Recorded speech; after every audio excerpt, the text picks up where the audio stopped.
ما مخکې درته وویل چې نکاح یې اسانه کړي، رواجونه پرېږدئ، رسومات پرېږدئ. برکت والا نکاح کومه ده؟ ما درته حدیث دی نبی علیه الصلاة والسلام فرمایي ان اعظم النکاح برکه ایسره مؤونه.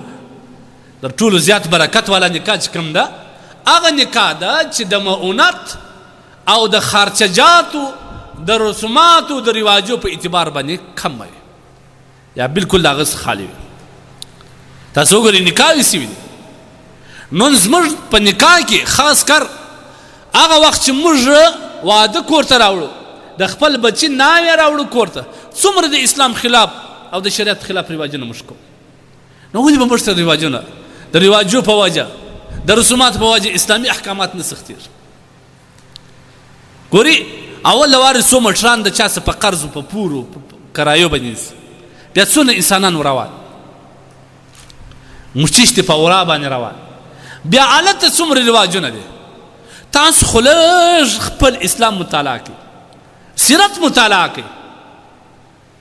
د جنت د زنانو سرداره د رسول الله صلی الله علیه وسلم د زړه ټوټه حضرت فاطمه رضی الله تعالی عنها چې د ټول امت ستره زنانه ده. ځکه نبی علیه الصلاة والسلام فرمایي چې د جنت سرداره چې کوم ده هغه فاطمه الزهرا رضی الله تعالی عنها. لیکن د هغه فاطمه رضی الله تعالی عنها نکاح ته وګوره پر کوم ډول حضرت علی رضی الله تعالی عنہ چې کله د فاطمه رضی الله تعالی عنها سره عقد نکاح وکړي، نکوزای وکړ، څو وخت ما بعد نبی کریم صلی الله علیه وسلم هغه آزادې سوي منځ ام ایمن ته وایي چې عایشه فاطمه رضی الله تعالی عنها سره صفاک د علی رضی الله تعالی عنہ کور ته ورولله، ورته نبی علیه الصلاة والسلام زه راځم. سبحان الله، دا د نبی کریم صلی الله علیه وسلم د ځګر ټوټه ده. دا د ټول امت هغه پیاوړه هغه افضله د نسب په اعتبار د هر څه په اعتبار باندې ټول لوړه. لیکن د هغوی د نکاح مطالعه ته وکړه، د هغوی د ورا مطالعه وکړه په کوم شکل باندې ورا راوړه. عایشه رضی الله تعالی عنها ام المؤمنین د ابوبکر صدیق رضی الله تعالی عنہ د زړه ټوټه دا وایي کله چې زه نبي علیه الصلاة والسلام ته ورکړم زه بیا خپلې مور د لاس ونیولم د رسول الله صلی الله علیه وسلم کور ته راوستم. هلته چې کور ته راغلم بیا د انصارو څه زنانې ناست وي، زه م ورغلم هلته. دا د اسلام موږ ته کوم پیغام راکوي چې کومې نکاح د تکالیفو په اعتبار باندې د رواجو په اعتبار باندې کم وي په هغه کې برکات زیات وي. نبی کریم صلی الله علیه وسلم دا نکاح څومره اسانه کړی دی، لیکن د رسول الله امت صلی الله علیه وسلم امت نن نکاح پر کوم حال باندې کړی. کله چې موږ په ورځ اول د وار د خیر سره لانجې شروع خوشی څو راکوي او څه راکوي، دا زموږ د فقهاو مسله ده.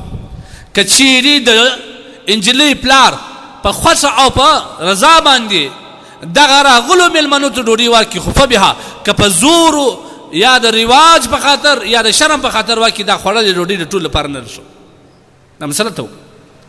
که د نایو پلار د خپلو مېلمنو مصرف د زوم د پلار څخه اخلي چې موږ خوشی ورته وایو، دا په اسلام کې کله رواج دی؟ څو پسونه راولي، څو مېلمانه راولي، څو اشپزان راولي. دا خو نو زما لور د ماته کلی ګوري، ماته خاندان ګوري، ماته تربرونه ګوري، داسې زه په لاس نه در کوم. ما درته ویلې څو وخت مخ دلته یو ځای نکاح کېدل، تقریبا یوازې یو نیم سل کسان که سل کسان په ورا ورکړه، هر یوه ته لونګۍ ورکول، دا هغه په یوازې کې بیا هر یوه 5 زره روپۍ ورکول. دا خالي دسمال کې دا خرچه سوی، نو نور به سات. ولې موږ اسلام خراب کړی؟ موږ نکاحوې سختې کړې، رواجونه مې په ګډ کړله، لیکن نتیجه یې دا راوته چې موږ زناوې ارزانه کړه. بیا ته د خپل اولاد د خپل زوی یا لور بیا راوګرځو، نه راګرځه. لهذا دا ولور ورکول سوی وي، پیسې ادا وي، صرف ته دغه رواجو مصرف نه لري چې زه مېلمنو ته ډوډۍ وایم، ما ته تربرونه ګورم، زه ورا څنګه راولم، موټران نه لرم، دا کرایې غواړي، زه خېر ته خوشی څونه ورکړم، دا ما څه پیسې غواړي. د ترې علماو څه پوښتنه وکړه، دا کله روان. بیا نو چې کله دې موټران ته سره وختل، بیا په دا بازار کې چې دې تېرېږي، سبحان الله، چیغې، نارې، ټکان، هر څه کوي. دغه د بارات سیستم، دا د ورورا سیستم په دغه شکل باندې دا د هغه یارو رواج دی. ته ورسې هندوان مطالعه کړه، دا د هغوی سیستم دی. نبی علیه السلام فرمایي من تشبه بقوم فهو منهم. که چا چې د چا سره مشابهت په هر څه کې وکړي دا د هغو څخه دی. نو من ما او تا په ورا کې مشابهت د چا سره په دې وخت کې موږ الحمدلله مسلمانان یو، پښتانه یو، لله الحمد. زموږ په پښتنو کې د پردې اهمیت بیخي زیات.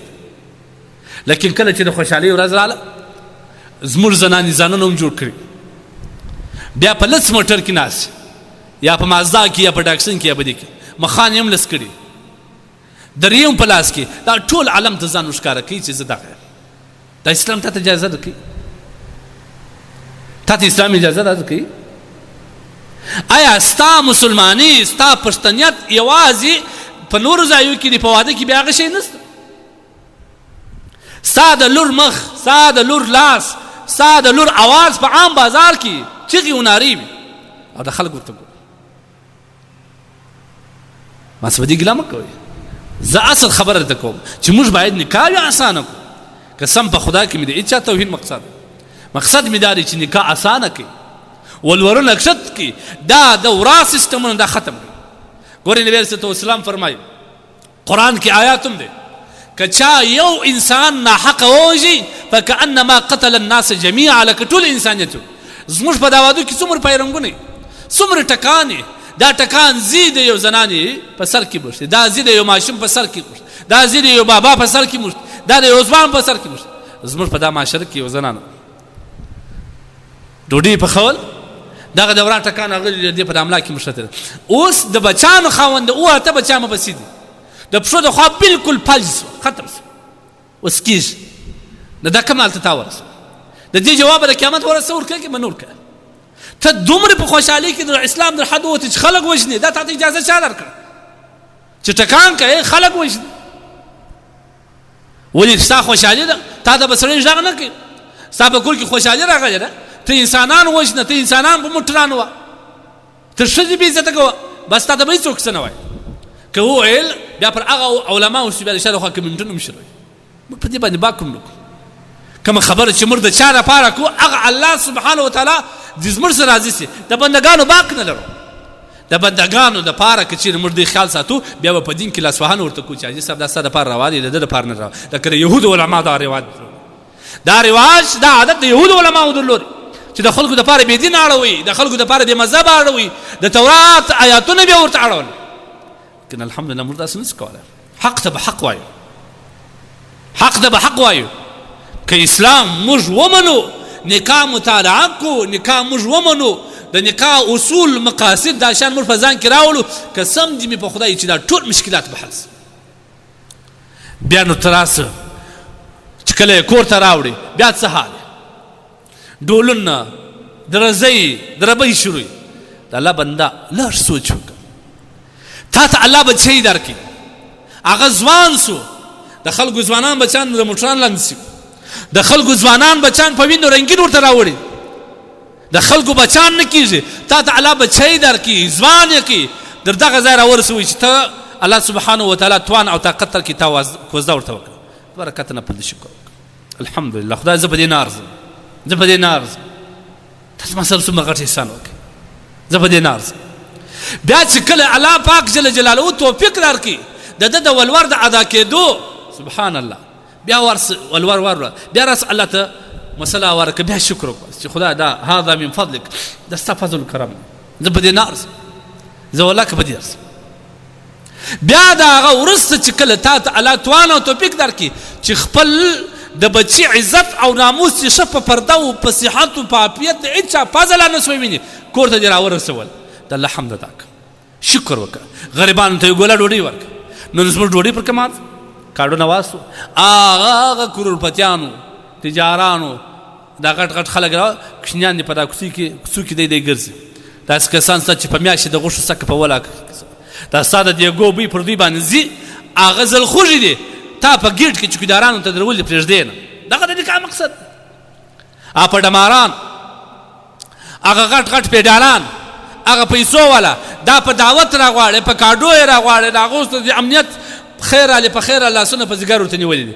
دلته هغه غریب مسکین مخلوق دلته درته ګرځي راګرځي، زلخوږی مخلوق دی، د کور یې په ډبرو باندې پساخي، د دوه چوکیدارانو ته درولي پساخي. د دې نکاح مقصد ځکه نبی علیه السلام یو صحابي واده کړی اثرات د واده یې پر ولي نبی علیه السلام اولم ولو بشرط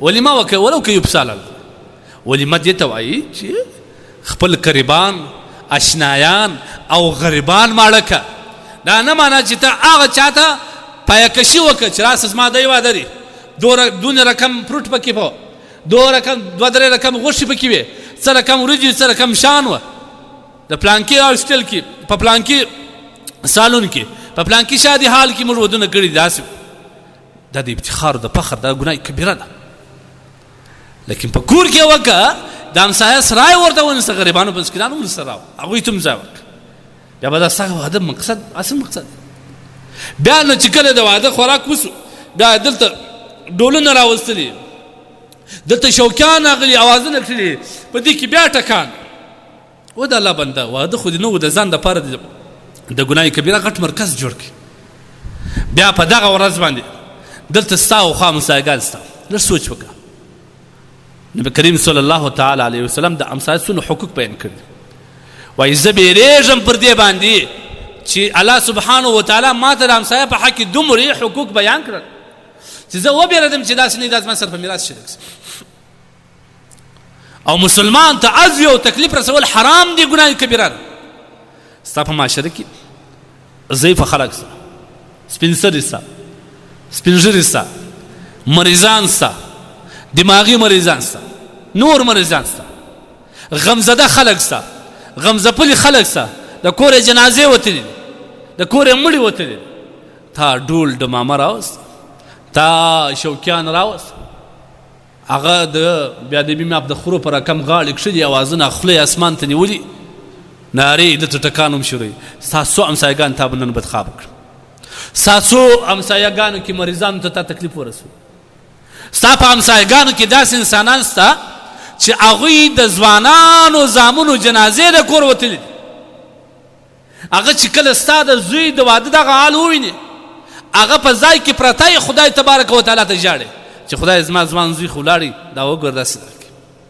دا په زړه یې مالګې چا ورتوی کړي دا د دې پر زخمونو زړو باندې مالګې چا ور واچولی ته دونې داله ووتې تا واده دی ستا په کور کې شادي دی تا ته به څوک غږ نه کوي تا چې هر خرافات کوي تا چې هر ګناه کول تا چې هر ناروا کول مولوي صاحب تا ته څه نه وایي کوه بیا ته بد ورسره ویل داسې کسان دي خدای دې خبرې کړي چې د قیامت په ورځ لا نه یې بخوره دا چې اسلام دا وایي چې ته زهیرو مسلمانانو پر زړه باندې مالګې ور واچوه دلته داسې کسان سته داسې ناوې سته چې هغوی الله ته فریاد کوي چې خدای ما داسې خاوند درلودي د واده پر لسمه باندې د واده څخه یوه میاشت وروسته ولاړې مړ سو الا زما خاوند وایي څنګه ښه بوله دا دلته الله سبحانه وتعالی ته په خپل ځای کې په خپل بستر کې په ژړا ده او فریاد کوي دا حال ته چا ورسول دا تا ورسول زه نه وایم چې په واده کې خوشحالي مه جوړوه واده ته د خوشحالۍ لیکن د اسلام حدود خو مه پایماله کوه ظالمه د خدای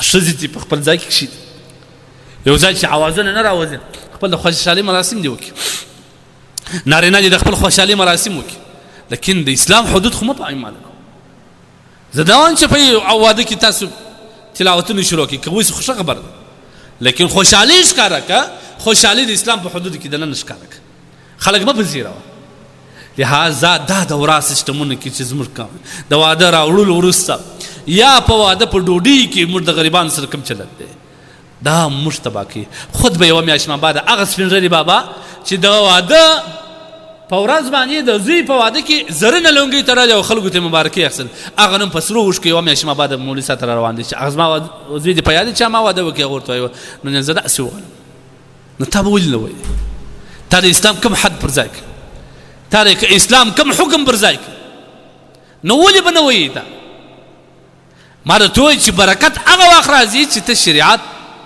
او مؤونت و تکلیفات دا ټول لرې کړي شریعت پر ځای کړي بیا به ته فارغ یې لهذا په کار دا ده موږ باید اسلام حدودو کې دننه ودنه وکړو